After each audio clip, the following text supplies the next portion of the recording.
a sitting member of Congress charged with stealing $5 million in federal disaster relief funds, allegedly rerouted money meant for hurricane victims straight into her own campaign. Welcome to the deep dive.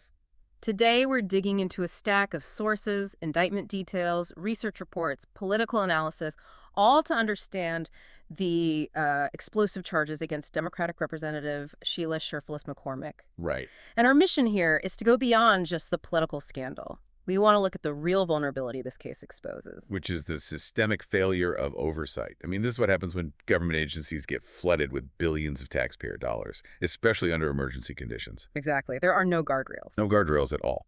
And we're going to unpack the meticulous steps of the alleged theft, from the initial, administrative breakdown that created the opportunity, all the way to the pretty sophisticated campaign finance and tax fraud schemes that allegedly disguise the money. For anyone interested in government accountability, fiscal responsibility, this is an essential deep dive. Absolutely. Okay, let's start at the very beginning of this, because the alleged source of the crime is just. It's a stunning clerical collapse within a major federal agency. And we have to remember the context. This all started back in 2021, right in the middle of the high-speed crisis of the COVID-19 response.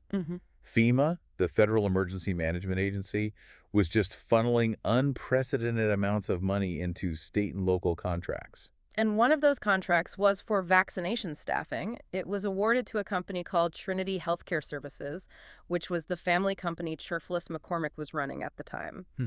And this is where the system just completely breaks down. The initial invoice was for a pretty modest amount, about, what, $50,000? Yeah, about $50,000 for their services. But according to the indictment, when the payment was processed, the company was accidentally overpaid, and not by a little bit. Okay, so how much are we talking about here? They received $5 million.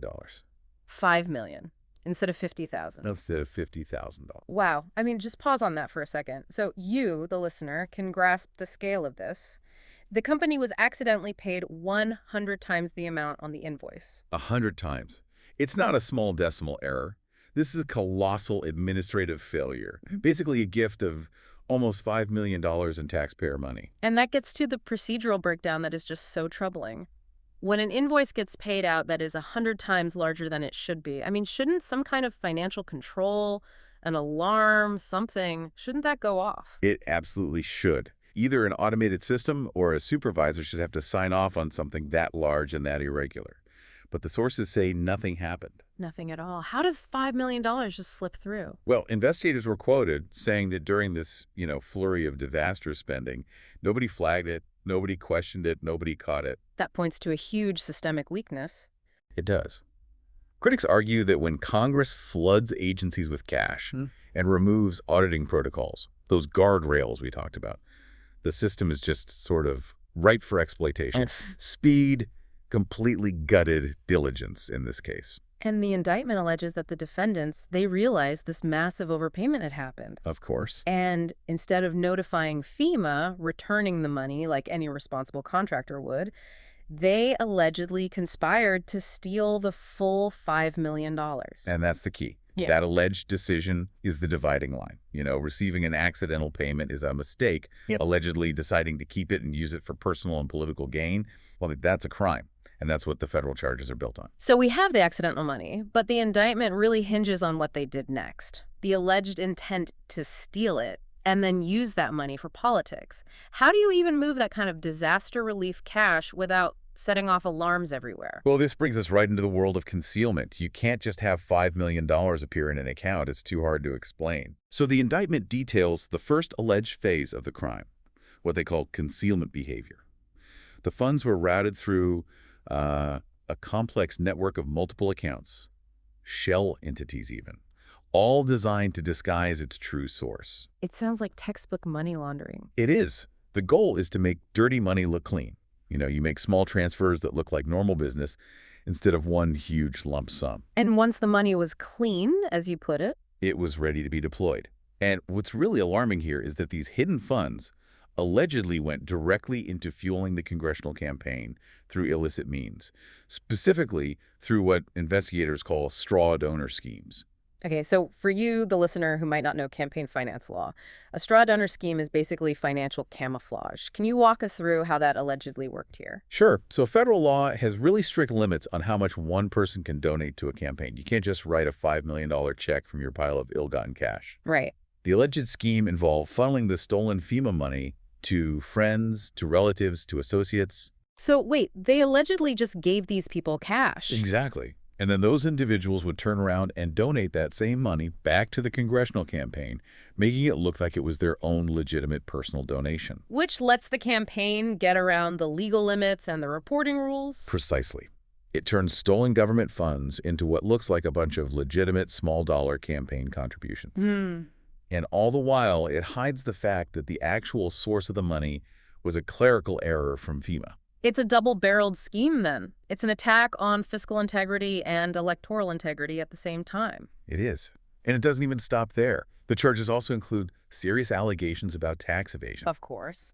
That's right. The Congresswoman and her tax preparer were also charged with conspiring to file a false federal tax return. This is a critical step, in normalizing the stolen funds. They allegedly mislabeled political spending and personal expenses as legitimate business deductions. So they were telling the IRS, hey, this money we spent over here was a necessary cost of doing business when it might have been, I don't know, personal travel or campaign ads. That's the core of the allegation. And by falsely claiming those deductions, they artificially lower the company's income and tax liability. It legitimizes the money and saves them from paying taxes on funds they never should have had in the first place. And the indictment also says they inflated charitable contributions. Yes, to reduce the tax liabilities even further. It's a pretty deliberate alleged attempt to use the tax code to whitewash illicit gains. The potential penalty really shows how serious this is. If convicted on all 17 counts, she could face up to 53 years in federal prison. And that gravity is, it's heightened when you look at the institutional context here. This didn't happen in a vacuum. The sources make it very clear this all occurred while FEMA itself was facing an unprecedented level of turmoil and uncertainty. That is such a critical point. It links the scandal right back to the failure of government oversight. The agency responsible for helping people recover from disasters was itself a disaster internally. Absolutely. The documents show that FEMA staff had been cut dramatically.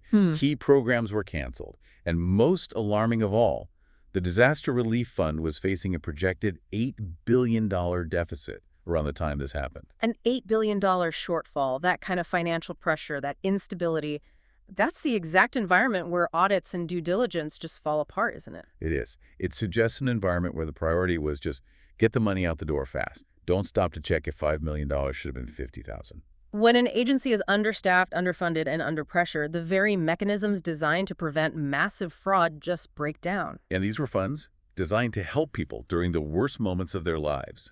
Yet they were allegedly diverted for self-enrichment and political campaigning. The cynicism is just immense. Attorney General Pamela Bondi really articulated that when she said, using disaster relief funds for self-enrichment is a particularly selfish, cynical crime. She was very clear. She added that no one is above the law, least of all powerful people who rob taxpayers for personal gain. Now, we have to be impartial and include the defense's position here. Of course.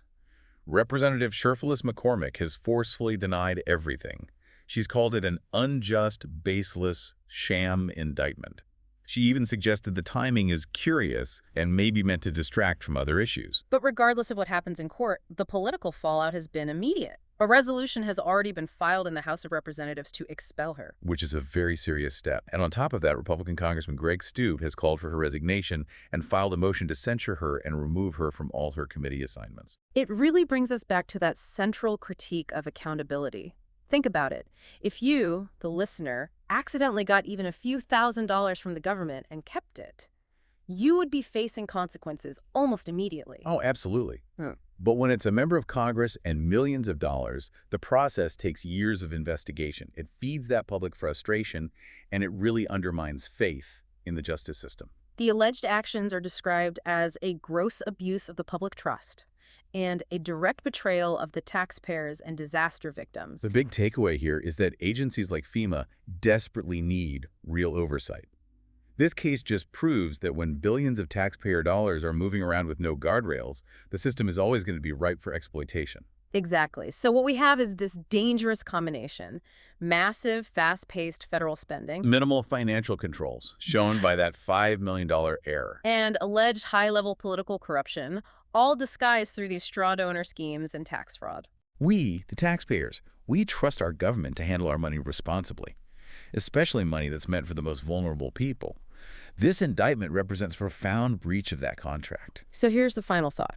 Given the scale of this alleged fraud, the documented turmoil inside FEMA, and that massive $8 billion deficit, would you ever trust Congress and federal disaster agencies to manage emergency funds again without demanding strict, independent oversight? That's the critical question you should be asking right now.